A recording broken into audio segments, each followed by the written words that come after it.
Hola gente, la idea original de estos vídeos es proporcionar una opinión personal que pueda servir de valoración para lo que nos podemos encontrar en un coche recién salido de su caja. Cuando hablo de opinión personal me refiero a sensaciones que nos puede transmitir ese coche.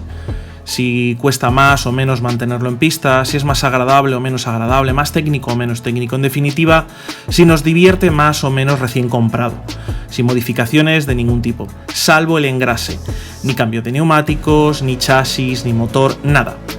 Eso no quita que no sea necesario hacerlo o que a gusto del consumidor se le quieran hacer ciertos cambios para adaptarlo a cada piloto, pero ese no es el objetivo de estos vídeos.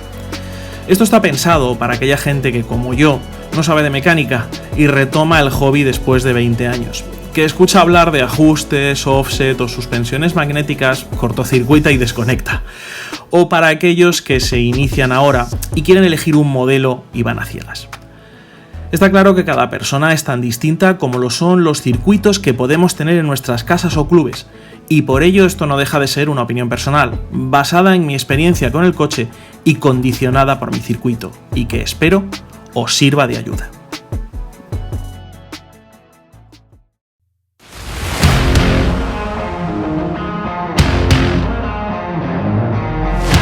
Hola gente, hoy tenemos en el canal el esperado Ford Escort Cosworth con la decoración de Repsol a los mandos de Carlos Sainz y Luis Moya, y comprado en la tienda Car Garage Slot, de la que más abajo en la descripción del vídeo os pondré sus datos de contacto. Antes de pasar al coche, mencionar que bajo la urna de plástico vienen dos juegos de trencillas para su recambio. Ya con el coche en la mano, vemos que tiene muy buena calidad de acabados. Es bonito y llamativo. Quizá porque para los que ya tenemos cierta edad, este coche, al igual que nos pasa con otros modelos, es un icono para los aficionados de los rallies. En la parte mecánica tenemos un chasis plástico, tracción integral mediante poleas y goma, guías y muelle, y neumáticos con dibujo, con un compuesto que parece, al principio, algo duro. Además, está preparado, bajo esta trampilla, para digitalizarlo en el sistema de la propia marca inglesa. Y poco más hay que añadirle, ya que lo importante es cómo se comporta en pista. ¿Vamos?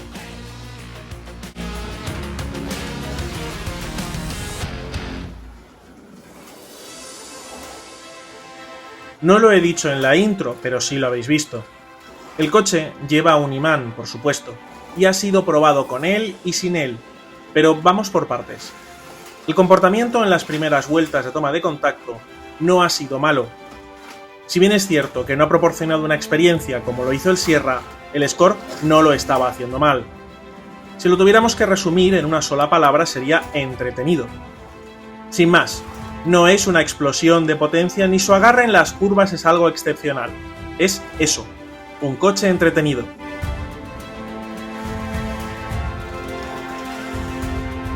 Puede que condicionado por el Ford Sierra y por el Puma, esperaba que se comportara mejor de lo que lo estaba haciendo. Supongo que esperar que el siguiente coche se porte mejor que el anterior es arriesgar un poco en las pretensiones.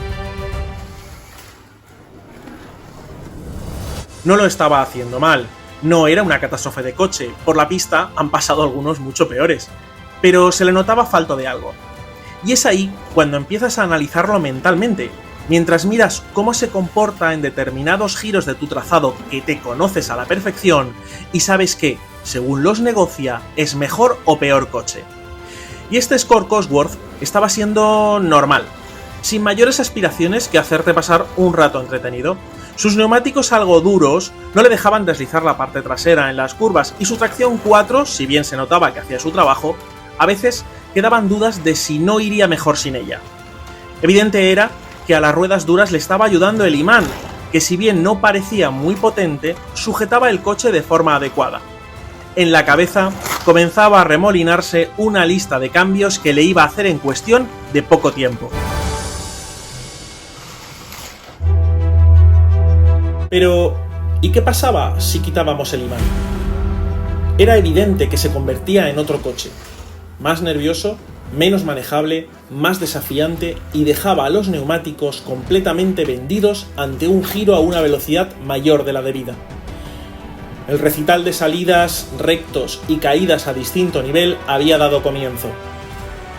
Sin la sujeción del imán, la tracción 4 en unas ruedas delanteras que no son direccionales le pasaba factura.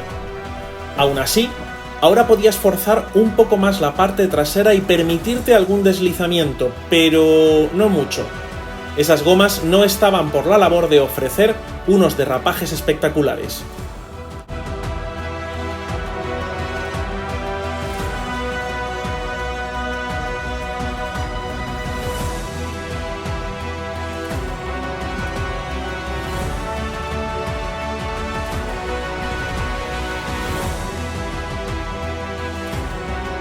Llegados a este punto, decidí hacer algo que hasta la fecha no había hecho antes.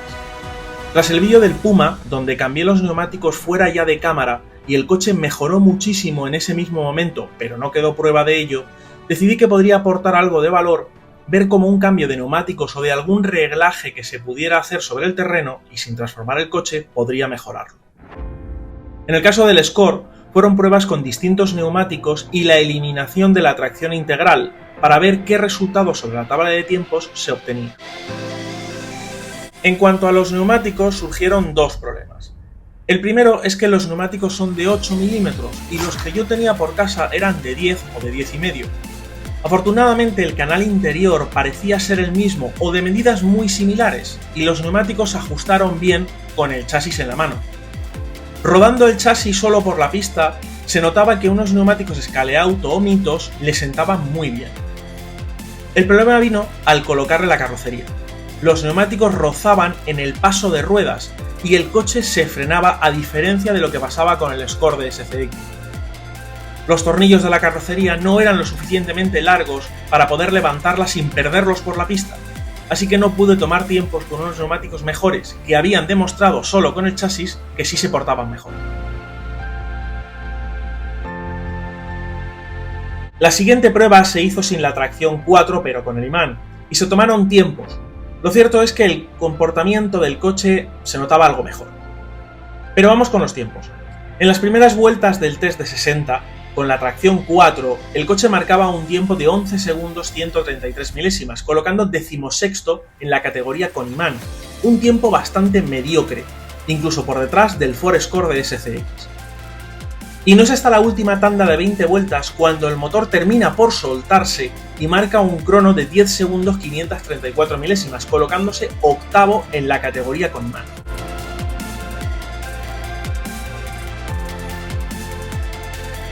La siguiente prueba se hizo sin la tracción 4, para ver si el buen comportamiento que estaba teniendo el coche se traducía en buenos tiempos, y así fue. Llegó a colocarse quinto con un crono de 10 segundos 164 milésimas en la categoría con imán, dejando un sabor agridulce en la boca por los neumáticos, ya que con unas gomas que se ajustasen mejor al hueco del paso de ruedas, este coche podría convertirse en un -10. Por último, para los que os estáis preguntando cómo de diferente es con respecto al Score de SCX pilotado por Ken Block, os dejo unas fotos para que vosotros mismos juzguéis, aunque en comportamiento el de Super Slot es superior. Hasta la próxima.